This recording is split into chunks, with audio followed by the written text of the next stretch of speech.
নমস্কার, সবাই কেমন আছো? আশা করি সবাই ভালো আছো আর আমিও ভালো আছি। তো আজ 5ই সেপ্টেম্বর ডক্টর সর্বপল্লী রাধাকৃষ্ণনের জন্মদিন। এই দিনটিকে আমরা শিক্ষক দিবস হিসেবে উদযাপন করে থাকি। তো আজ যেহেতু শিক্ষক দিবস, ছেলের জন্য একটি ছোট্ট কার্ড তৈরি করছি শিক্ষক শিক্ষিকাকে দেওয়ার জন্য।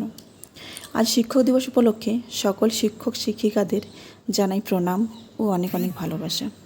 শিক্ষক শিক্ষিকারা শুধুমাত্র ছাত্রছাত্রীদের জ্ঞানদাতা নন, বরং পরামর্শদাতাও, সমাজের পথপ্রদর্শক। শিক্ষাদানের পাশাপাশি ছাত্রছাত্রীদের সুপরামর্শ দিয়ে থাকেন এবং ভবিষ্যতের জন্য প্রস্তুত করেন, যা একটি সুস্থ ও গণতান্ত্রিক সমাজ গঠনের জন্য অপরিহার্য। শিক্ষক শিক্ষিকা ও ছাত্রছাত্রীদের স্নেহময় সম্পর্ক গড়ে ওঠে পারস্পরিক শ্রদ্ধা, বিশ্বাস, সহানুভূতি ও খোলামেলা যোগাযোগের মাধ্যমে। ধন্যবাদ।